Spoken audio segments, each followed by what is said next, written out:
Hello bachcho, let's read this question. The question says a sinusoidal wave of angular frequency 1200 radian per second and amplitude 3 mm is sent along a cord with linear density of 4 gram per meter and tension 1200 Newton. Part A, what is the average rate at which energy is transported by the wave to opposite end of the cord? अब इस question में हमें दिया हुआ है कि हमारे पास एक साइनोसॉइडल वेव है जिसका एंगुलर फ्रीक्वेंसी कितना दिया हुआ है, वो है हमारा, suppose this is the sinusoidal wave, उसका एंगुलर फ्रीक्वेंसी है 1200 रेडियंस पर सेकेंड, का एम्पलीट्यूड हमें दिया हुआ है 3 mm और हमें टेंशन ऑफ द स्ट्रिंग कितना दिया हुआ है 1200 न्यूटन एंड लीनियर डेंसिटी हो गई हमारी 4 ग्राम्स पर मीटर। 4 ग्राम्स पर मीटर है तो उसको हम 4 इंटू 10⁻³ ग्राम्स पर केजी पर मीटर कर देंगे, किलोग्राम पर मीटर, क्योंकि हमारा जो लीनियर डेंसिटी है उसकी यूनिट ये होती है। नाउ फर्स्ट पार्ट में हमें ये बोला गया है कि हमें उसका एवरेज रेट ऑफ पावर बताना है, जो कि मतलब किस रेट से हमारी एनर्जी ट्रांसपोर्ट हो रही है ऑपोजिट एंड पे। मतलब कि अगर एक ये कॉर्ड है तो यहाँ से एनर्जी यहाँ पर ट्रांसफर हो रही है वेव के साथ साथ, तो जैसे जैसे हमारा वेव चल रहा है एनर्जी भी वो ट्रांसमिट कर रहा है और इस एंड पे आके जो हमारी एनर्जी आ रही है तो ये रेट ऑफ ट्रांसपोर्टेशन हमको बताना है। Now the key concept in this question used is the average rate of energy. Now rate of energy का मतलब ही पावर होता है, बिकॉज एनर्जी अपॉन टाइम ही क्या होती है, हमारी पावर होती है। तो एवरेज रेट ऑफ एनर्जी मतलब पी एवरेज, और पी एवरेज क्या होता है, P average is equals to 1/2 mu omega square v y m square. यहाँ पे म्यू हमारा क्या हो गया, mu is linear density, omega हमारी होगी angular velocity, angular frequency, sorry angular frequency, v हो गया हमारा स्पीड ऑफ द वेव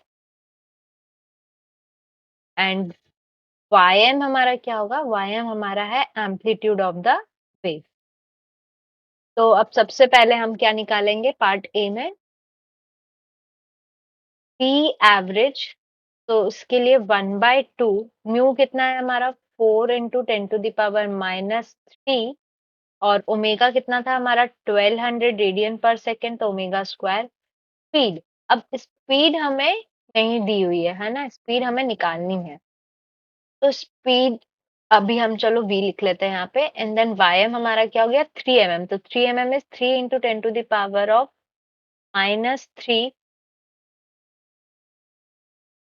ये हो गया मीटर और स्क्वायर। अब v, तो फॉर v हम साइड में लिख लेते हैं, speed is equals to under root of tension upon mu, है ना। टेंशन कितना है हमारा 1200 है, म्यू हमारा है 4 इंटू 10⁻³ तो अगर हम सॉल्व करेंगे तो हमारा आंसर क्या आ रहा है, ये आ जाएगा आपका 547.7 मीटर पर सेकेंड, ये आ गई हमारी स्पीड।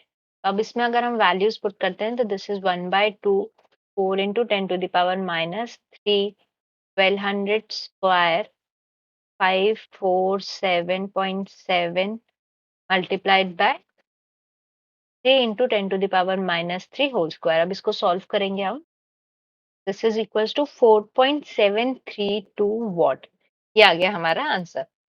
अब पार्ट बी में क्या बोला गया है, in part B we have to it is given if simultaneously an identical wave travels along an adjacent identical chord, मतलब कि इसी के साथ साथ हमारे पास एक दूसरे कॉर्ड पर सेम वेव ट्रैवल कर रही है, तो हमारा total average rate at which energy is transported क्या होगा।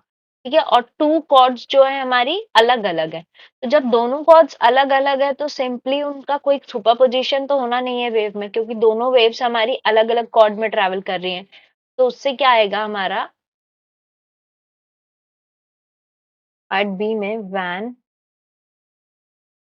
To waves travel in two cords, तो हमारा टोटल पी एवरेज क्या हो जाएगा, ट्वाइस ऑफ प्रीवियस पावर, मतलब सिंगल पावर जो ट्रैवल हो रही थी, मतलब हमारे सिंगल कॉर्ड जितना पावर कर रही थी उसका डबल हो जाएगा। तो इसमें क्या आ जाएगा, 2 into 4.732 वॉट, ये हो जाएगा हमारा 9.464 वॉट। अब पार्ट सी में क्या बोल रहे हैं, in part C we have, if instead of two waves are sent along, two waves are sent along the same chord simultaneously। अब जैसे नेक्स्ट वाले क्वेश्चन में क्या था हमारा, हमने दो डिफरेंट कॉर्ड्स यूज करे थे, लेकिन अब हमको यहाँ पे क्या यूज करना है, यहाँ पे हमने एक ही कॉर्ड यूज किया है। when two waves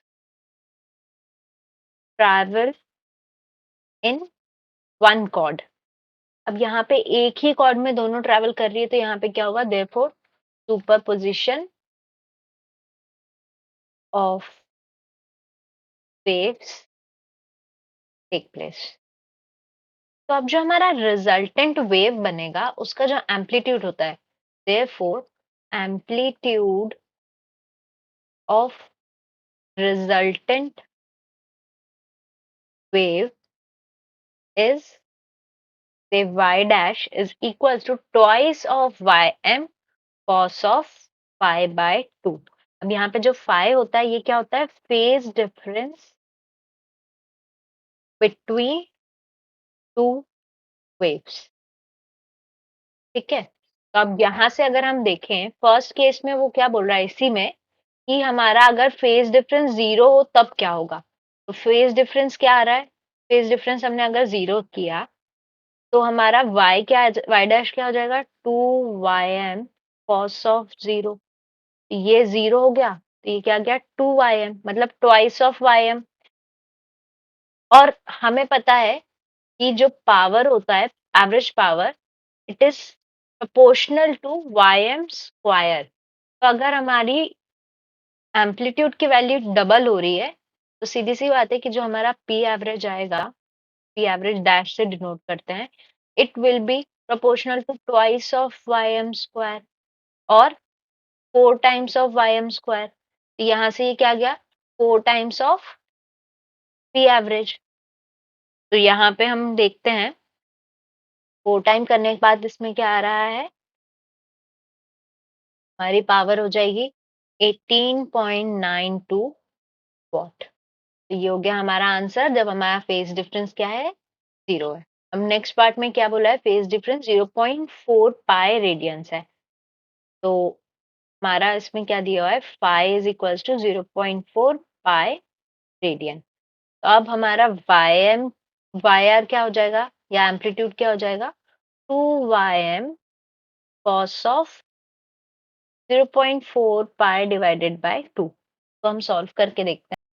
तो ये हमारा आ रहा है 1.618 टाइम्स ऑफ ym। सिमिलरली हमारा पी एवरेज क्या आ जाएगा, ये है हमारा पार्ट डी। पी एवरेज हो जाएगा हमारा proportional to 1.618 square times of P average.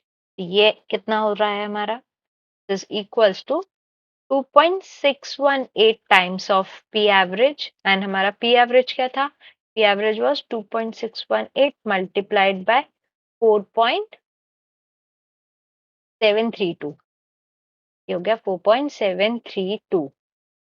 तो इसको अगर हम सॉल्व करते हैं 4.732, ये आ जाएगा हमारा 12.388 ये आ गया हमारा पार्ट डी। अब पार्ट ई में क्या बोल रहे हैं, in part E we have pi is equals to pi. अब हमारा y dash is twice of Y M cos pi by 2, ये क्या हो जाएगा हमारा 2ym cos pi by 2। Pi by 2 हमारा हो गया जीरो। तो अगर y एम्पलीट्यूड ही 0 है तो पावर हमारी क्या हो जाएगी? केस में हमारी हो जाएगी 0 वॉट।